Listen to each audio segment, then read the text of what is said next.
मैं पूछता हूँ किसको छुपा रखा है अंदर? हाँ, कोई नहीं है कुंवर साहब। कौन है अंदर? रुक्मी, रुक्मी अंदर क्या चल रहा है? साफ साफ बता।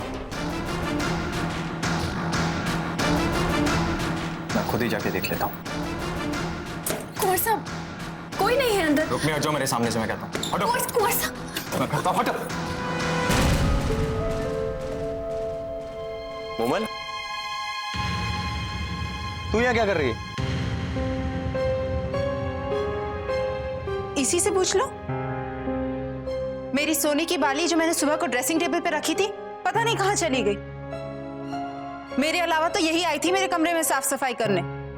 मुझे पूरा शक है कि इसी ने मेरी सोने की बालियां चुराई हैं, इसलिए मैं यहां ढूंढने चली आई। सुबह दीप भाई साहब का बटवा चुराते हुए पकड़ा था मैंने इसे। तब इसने दीप भाई साहब को ही झूठा ठहरा दिया और इसकी बहन रसाल वो इसकी वकालत कर रही थी। क्या? इसने दीप भाई साहब का बटवा चुराया? और नहीं तो क्या। अरे अब क्या कहना है तुम्हें? जी ये मुमन भी झूठ बोल रही है। हाँ, अरे अब जवाब क्यों नहीं देती हो? जबान कट गई है क्या? किस बात का जवाब? देखा भाई साहब, अब कितनी भोली बन रही है। अरे कहेगी क्या भी, और जो भी बोलेगी झूठ ही बोलेगी। एक बात कान खोलकर सुन लो तुम। आज के बाद अगर तुम्हारी एक भी शिकायत आई ना, तो ना मैं ताया साकी सुनूंगा और ना दादी साकी। सीधा धक्का मार के हवेली के बाहर निकाल दूंगा, समझी तुम? और एक बात, मैं तुम्हारी वजह से अपने और अपनी बींदनी के बीच में झगड़ा नहीं चाहता हूं। एक बात ध्यान रखो कि रसाल से अब तुम्हारा कोई रिश्ता नहीं है, इसलिए ये अपने गुनाहों को छुपाने के लिए उसका सहारा लेना, उससे वकालत करवाना बंद करो तुम।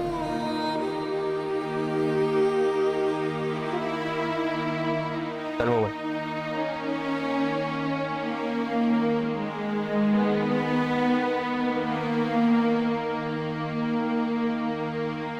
बाहर आ जाइए।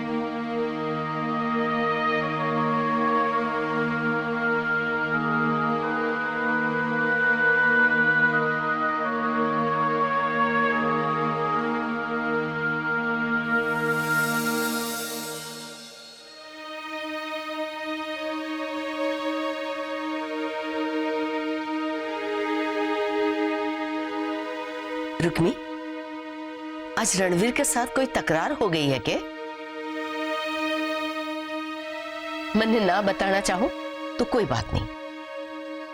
वैसे भी बींद और बिंदनी के बीच की नोकझोंक कमरे की चार दीवारी के बाहर ना जाए, वही अच्छा होवे है। कालजा छोटा ना कर, एक बच्चा हो जाने दे, सब कुछ ठीक हो जाएगा। बता मने मारे पर पोते का मुंह कब दिखावेगी?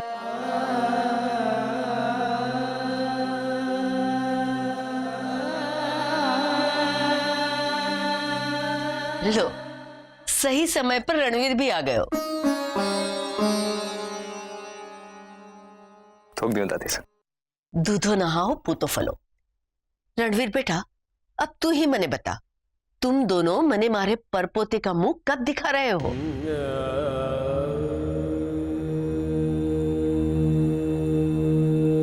अरे तू भी थारी बिंदनी की तरह शर्मा रहा है के? मासा, ये सब बातें तो बाद में भी हो सके हैं।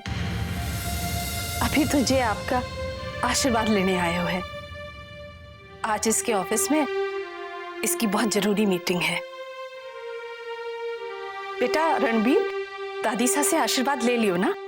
अब तो जा, थारे को ऑफिस में देर हो रही होगी ना। रुक्मी, तू भी जा।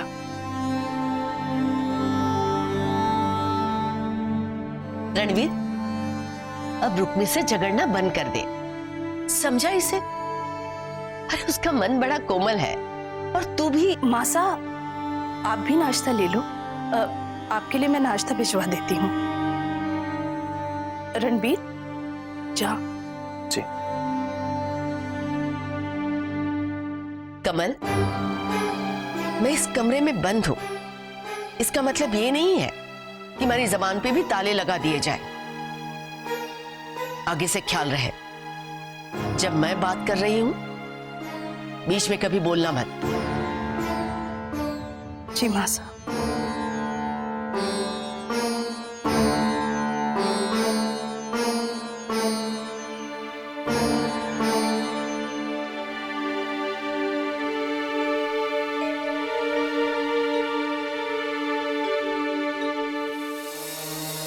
कल रात हमारी बात पूरी नहीं हो पाई। रात भर मैं सो भी नहीं पाई, इसी टेंशन में कि न जाने आगे क्या होगा।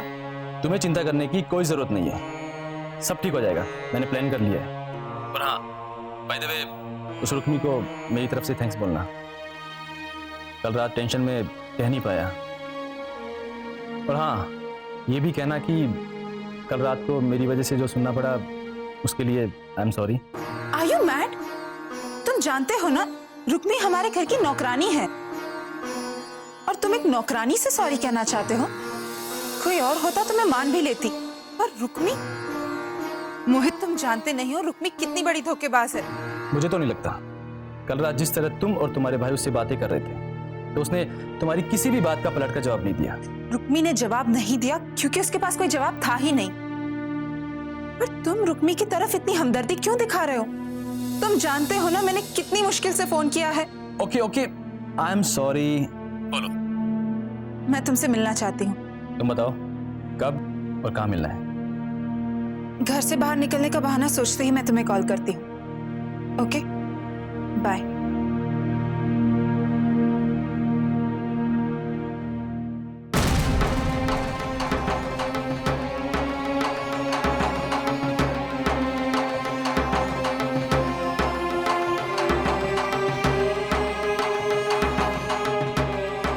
दोबारा कभी हमारी जीजी को धोखेबाज ना कहना, क्योंकि तुम जो अपने घर वालों के साथ कर रही हो उससे भी लोग धोखा ही कहें। तुम्हारी हिम्मत कैसे हुई? अपनी आवाज नीचे रखो। जे ना भूलो कि मैं थारी भाभी हूं, थारे बड़े भाई सा की बिंदनी और इस हवेली की ठाकुराइन। मैं जानू कि कल रात कुंवर सा के सामने तूने भी हमारी जीजी पर अपनी सोने की बालियां चुराने का झूठा इल्जाम लगाया, पर अभी मैं थारे से कुछ ना कहूंगी। जिस दिन हमारी जीजी के खिलाफ थारी आवाज उठी, उस दिन थारी ये प्रेम कहानी थारी इज्जतदार खानदान के सामने लाने में हमारे को जरा भी हिचकिचाहट ना होगी।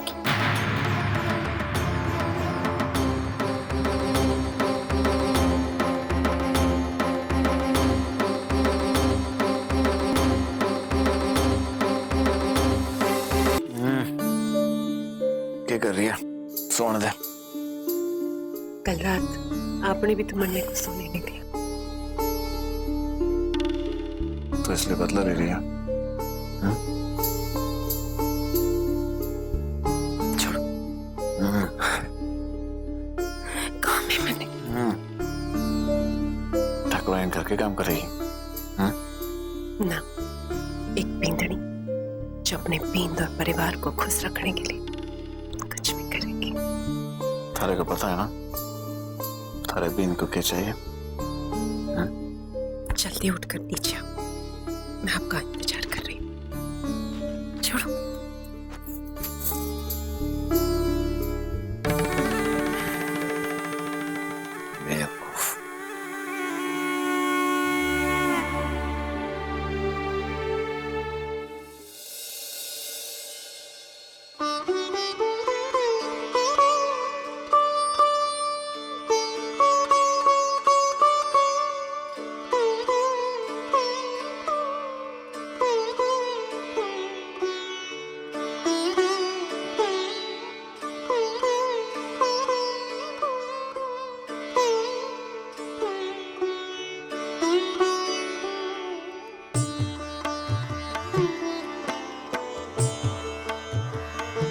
वापस मैं परोसूं।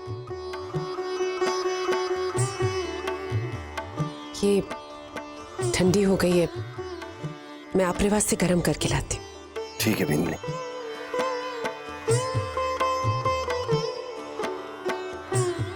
भाई बात है जीजो सा, हैरानी हो रही है कि आज सूरज पूरब की जगह पश्चिम से कैसे उग गया है? कहा था ना मैंने, दीप अब बहुत जिम्मेदार हो गए। अब तो ऑफिस भी जाने लगा है और घर पर रहकर पद्मा का ख्याल भी रखने लगा है।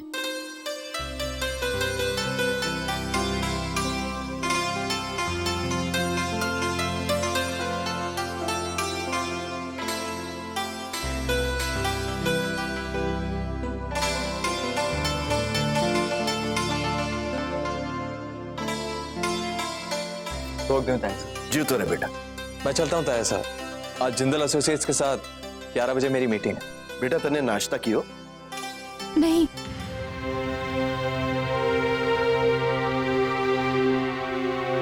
थारे से किसी ने पूछा? अपनी औकात में रह, नाश्ता रख और जा। बेटा सुबह सुबह खाली पेट नहीं निकलते, नाश्ता कर ले। हाँ रणवीर, आओ यहाँ बैठो। जी।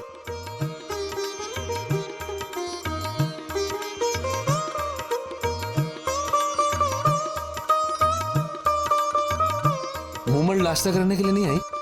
रसाल को भेजा है बुलाने, आती होगी। लो आ गई।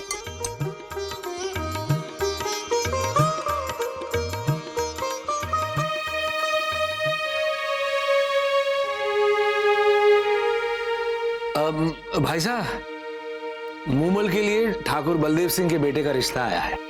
अरे रिश्ते तो आएंगे ही मेघ, हमारी मूमल है ही ऐसी। कमल के मायके की तरफ से रिश्ता आया है और उन्होंने कुंडली भी देख ली है। कहते हैं कि अच्छा मेल है। बस मासा भी अपने पंडित जी को कुंडली दिखा दे और अगर शिव जी की कृपा रही तो ये रिश्ता पक्का हो जाएगा।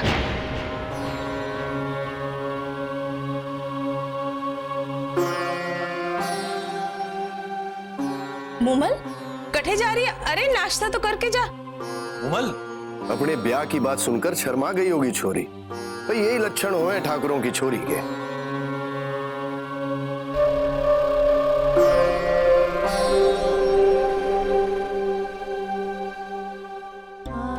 मासा, ज्यादा तीखो तो ना है? आज रणवीर और रुक्मी को देखकर ये ना लगा कि उन दोनों में ठीक से बोलचाल भी ना हो रही हो? हाँ मासा, मन ने तो ऐसा ना लगा। नहीं, हमारी आंखें धोखा ना खावे हैं।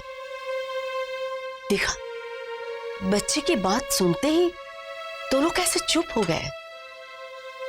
और कमल बीच में ही मेरी बात काट रही थी। मैं अभी जाके मेघ से बात करती हूँ, वो मुझे सब सच बता देगा। मासा, नाश्ता ऐसे छोड़कर न जाओ। ये बात तो आप भाई साहब से बाद में भी कर सको। गायत्री, ये ना समझना कि थारा इशारा मने समझ में ना आवे है। नाश्ते का बहाना करके एक बार फिर तू मने बाहर जाने से रोक रही है। मैं थारी एक ना सुनूंगी। आज मैं जान कर रहूंगी माजरा के है। मासा आपका दूर। मासा कटे जा रहे हो? मासा कटे जा रहे। तो अब तू आई है मारे पर पैरा देने। चौकीदार लगा रखे हैं चारों तरफ ताकि मैं इन 4 दीवारों के बाहर ना जा सकूं। पर आज मैं जाके रहूंगी।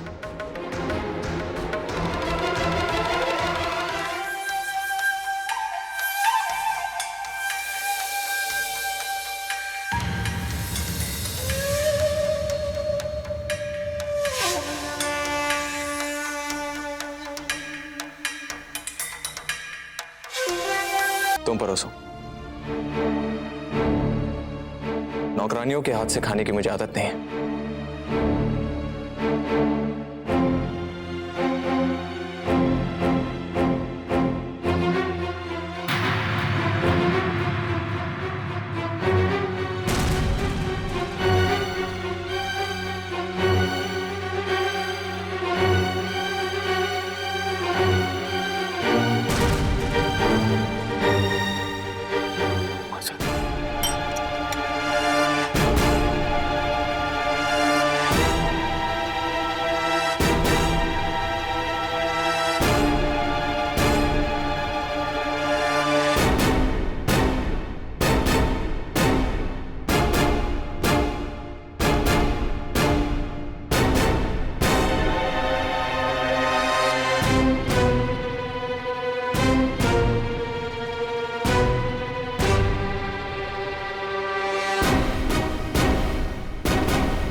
रसाल तू ही परोस, नौकरानियों के हाथ का खाने की आदत ना है मने।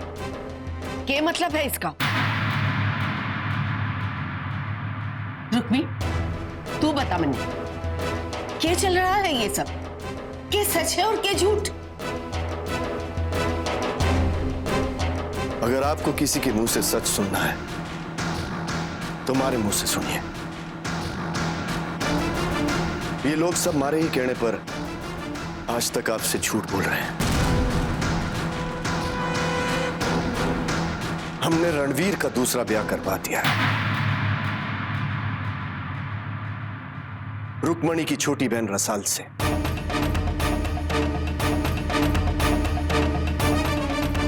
अब रसाल इस हवेली की नई बींदनी है और रुक्मणी इस हवेली की नौकरानी।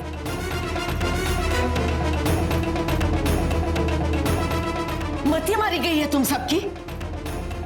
घर की लक्ष्मी को नौकरानी बनाकर और उसी की छोटी बहन को उसके सौतन बनाकर उसके मत्थे मर दिया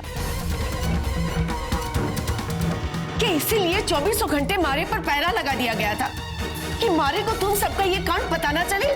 माफ कर दो मासा, पर हमारा विश्वास करो, जे अपनी तबीयत की चिंता और लोक लाज की मजबूरी ना होती तो मैं ये फैसला कभी नहीं लेता। और ये ब्याह मदन सिंह की रजामंदी से ही हुआ है। और रणवीर कि वो भी इस ब्याह के लिए राजी हो गया कि मारे तबीयत की दुहाई देकर तुम सबने ये पाप इसके गले बांध दियो।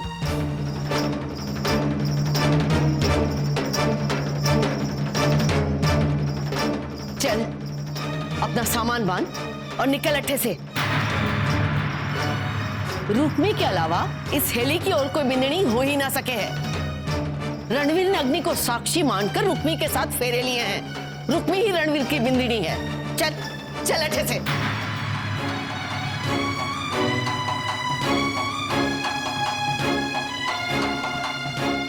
ठहरिए दादी साहब।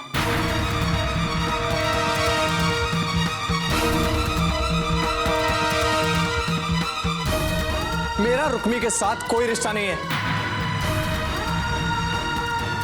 आखिर आप चाहती क्या है? अपना सारा जीवन एक धोखेबाज के साथ बिताऊं?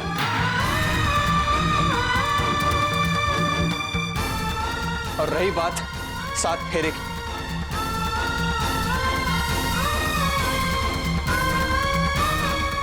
तो 7 फेरे मैंने रसाल के साथ भी लिए हैं दादी साहब। और अब यही मेरी पत्नी है। रसाल ये हवेली छोड़कर कहीं नहीं जाएगी।